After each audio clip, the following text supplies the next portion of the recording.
Operation सिंदूर के दौरान पाकिस्तान पर भारत के ताबड़तोड़ एक्शन के बाद डोनाल्ड ट्रंप ने दावा किया था कि अमेरिका की मध्यस्थता के कारण भारत और पाकिस्तान में सीज फायर हुआ। इसके तुरंत बाद पाकिस्तान ने भी सीज फायर की पुष्टि की थी।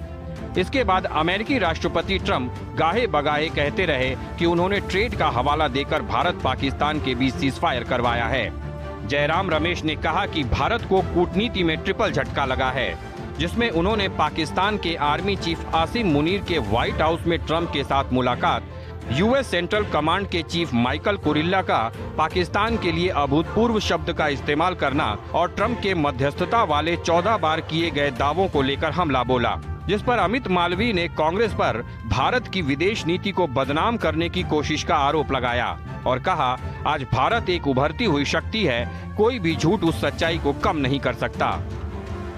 पहली बात तो ये है कि फील्ड मार्शल आसिम मुनीर को आज निमंत्रण मिला है व्हाइट हाउस में राष्ट्रपति ट्रंप के साथ भोजन करने के लिए।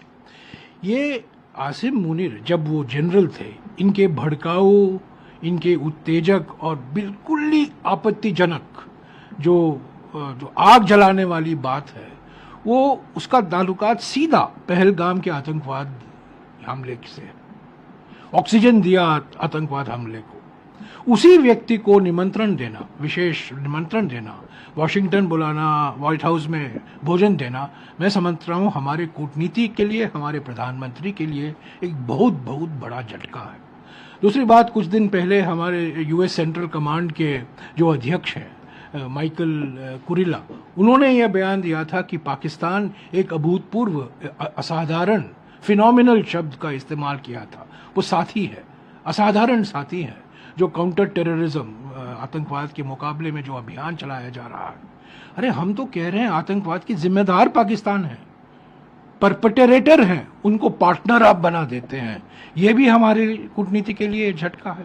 बात भी हमने नहीं देखी थी, जिसके चलते पाकिस्तान के डीजीएमओ ने भारत को डायरेक्टली फ़ोन किया। कांग्रेस ने कहा कि ट्रंप साहब ने ट्रेड का इस्तेमाल करते हुए सीज़फायर करवाया। प्रधानमंत्री मोदी जी ने साफ कर दिया कि ट्रेड के बारे में पूरे ऑपरेशन सिंदूर में कोई बातचीत नहीं हुई और आज भी ऑपरेशन सिंदूर जारी है। उल्टा आज तो एक नया डॉक्ट्रिन स्थापित हुआ है कि गोली का जवाब गोले से। एक्ट ऑफ टेरर को एक्ट ऑफ प्रॉक्सी वॉर नहीं, एक्ट ऑफ वॉर की तरह देखा जाएगा और घर में घुसकर मुंह तोड़ जवाब देने की जो क्षमता है उसका भी परिचय मिला। पर कांग्रेस पार्टी बार बार सेना के खिलाफ, भारत की सैन्य शक्ति के खिलाफ ये टिप्पणी इसलिए कर रही थी क्योंकि आज ये आईएनसी नहीं बल्कि पीएनसी बन चुकी है, पाकिस्तानी नेशनल कांग्रेस। और राहुल गांधी एलओपी नहीं, लीडर ऑफ ऑपोजिशन नहीं, लीडर ऑफ पाकिस्तानी प्रोपेगेंडा की तरह बात करते हैं। आज कांग्रेस को बताना चाहिए कि उनके एक के बाद एक जो झूठ उजागर हुए हैं उसका पर्दाफाश हुआ है। क्या मोदी विरोध में उतरते उतरते देश की सेना विरोध में आप उतर गए? साफ स्पष्ट कर दिया कि भारत किसी भी कीमत पे, किसी भी सूरत में किसी भी देश की मध्यस्थता नहीं चाहता। इस बात से बिल्कुल साफ ये हो गया जो विदेश सचिव साहब ने बयान दिया है कि सो कॉल्ड इंडिया गठबंधन की सबसे बड़ी पार्टी कांग्रेस और उसकी साथियां जो बीच बीच में डोनाल्ड ट्रंप के बयान आने पे जो बीच बीच में कुछ कुदक करके अपने बयान देते थे, तो ये उनका मुंह बंद हो गया है। वो साफ तौर पे सुन लें कि पूरे वर्ल्ड के लेवल पे G7 सम्मेलन से संबंधित मोदी जी की और डोनाल्ड ट्रंप जी की 40 मिनट तक टेलीफोन वार्ता पर विदेश सचिव के बयान से पूरा पूर्णविराम लग गया है, जो सो कॉल्ड इंडिया गठबंधन के लोग जिसे मुद्दा बना करके बीच बीच में कह रहे हैं। ट्रंप ने अंतर्राष्ट्रीय और राष्ट्रीय मंचों पर 13 बार इसका क्रेडिट लेने की कोशिश की। हालांकि भारत ने एक बार नहीं बल्कि कई बार ट्रंप के दावों को खारिज किया और साफ तौर पर कहा कि संघर्ष विराम में किसी भी तीसरे देश की भूमिका नहीं है। लेकिन इसके बावजूद ट्रंप के दावों को लेकर कांग्रेस मोदी सरकार को घेरने की कोशिश कर रही थी। राहुल गांधी से लेकर कांग्रेस के तमाम प्रवक्ताओं का कहना था कि पीएम मोदी ट्रंप के आगे झुक गए। राहुल गांधी ने यहां तक कह दिया था कि पीएम मोदी ने सरेंडर कर दिया, जिस पर कांग्रेस और बीजेपी के बीच पिछले कुछ समय से सियासी बवाल मचा हुआ था। उधर से ट्रंप ने एक इशारा किया फोन उठाया, कहा मोदी जी क्या कर रहे हो?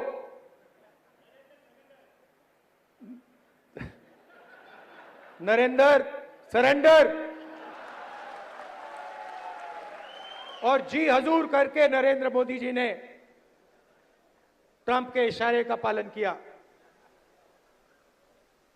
आपको एक समय याद होगा जब फोन कॉल नहीं आया था,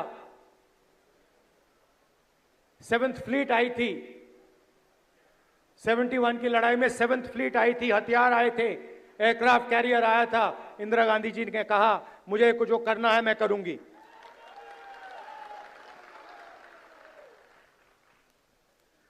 ये फर्क है, इनका कैरेक्टर है। ये सारे के सारे ऐसे हैं। आजादी के समय से सरेंडर वाली चिट्ठी लिखने की आदत है। 1 सेकंड में थोड़ा सा दबाव पड़े, भैया ये लो। सीधे सीधे जब आपने सेना के बयान को सरेंडर से तुलना किया है, इसका मतलब भारत और भारत की सेना का सर झुकाने का वो काम और इसके लिए वो शब्द जो पाकिस्तान की सेना, पाकिस्तान के आतंकवादी संगठन और यूएन सिक्योरिटी काउंसिल के द्वारा डिजिग्नेटेड आतंकवादी जैसे मौलाना मसूद अजहर और हाफिज सईद भी नहीं बन कर पाए हैं, तो आप क्यों उनके मुहाफिज बनने की कोशिश कर रहे हैं? एक संस्कृत का वाक्य है, नाभिषेको न संस्कारो सिंहस्य क्रियते मृगा विक्रमार्जित राजस्य स्वयं मृगेंद्रता। मृगेंद्र शेर के लिए होता है और उसके अंदर स्वयं वो क्षमता होती है। तो हमारे प्रधानमंत्री श्री नरेंद्र मोदी जी भारत मां के शेर अर्थात हमारे नरेंद्र भारत मां के मृगेंद्र हैं और आपके खानदान के सरेंडर आजाद हिंदुस्तान के कैलेंडर में भरे पड़े हैं। आप प्रधानमंत्री के खिलाफ बोलिए, भारत सरकार के खिलाफ बोलिए, भारतीय जनता पार्टी के खिलाफ बोलिए, हमें बर्दाश्त है, पर भारत के स्वाभिमान और भारत की सेना के लेकर आप झूठ बोलेंगे तो यह कतई बर्दाश्त नहीं है। ऑपरेशन सिंदूर के बाद पीएम मोदी ने देश भर में घूम घूमकर सेना का शौर्य वंदन किया। उन्होंने हर मंच से पाकिस्तान और उसके पाले हुए आतंकियों को चेतावनी दी कि अगर अब आतंकी हमला हुआ तो उसे युद्ध माना जाएगा। लेकिन राहुल गांधी समेत विपक्ष के नेताओं की मांग थी कि प्रधानमंत्री नरेंद्र मोदी अमेरिकी मध्यस्थता पर कोई बयान क्यों नहीं देते। और अब जब पीएम मोदी ने अमेरिकी राष्ट्रपति ट्रंप को ही साफ साफ कह दिया कि भारत पाकिस्तान के बीच मध्यस्थता में अमेरिका का कोई रोल नहीं है, उसके बावजूद विपक्ष की सियासत खत्म होने का नाम नहीं ले रही है।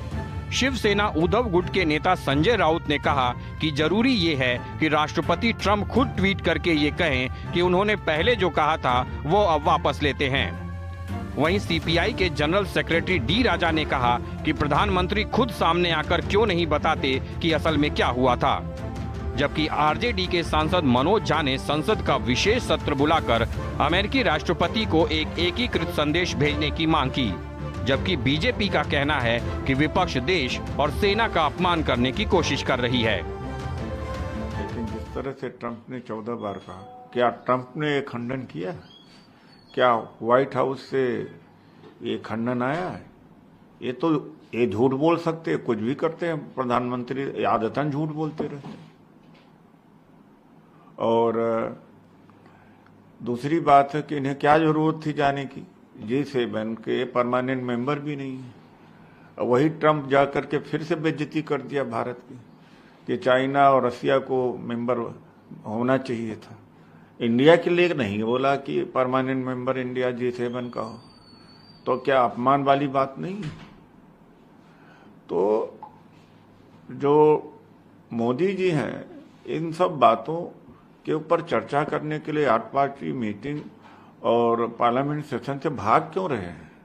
मैं अपने प्रधानमंत्री को यकीन करूंगा, लेकिन चीजें काफी आगे बढ़ चुकी हैं। अब 14-15 बयान लगातार दे चुके हैं डोनाल्ड ट्रंप। आज भी एक तरफ मिस्री साहब ने वीडियो रिलीज किया और मैं व्हाइट हाउस की ब्रीफिंग देख रहा हूं। दोनों में तालमेल का अभाव है।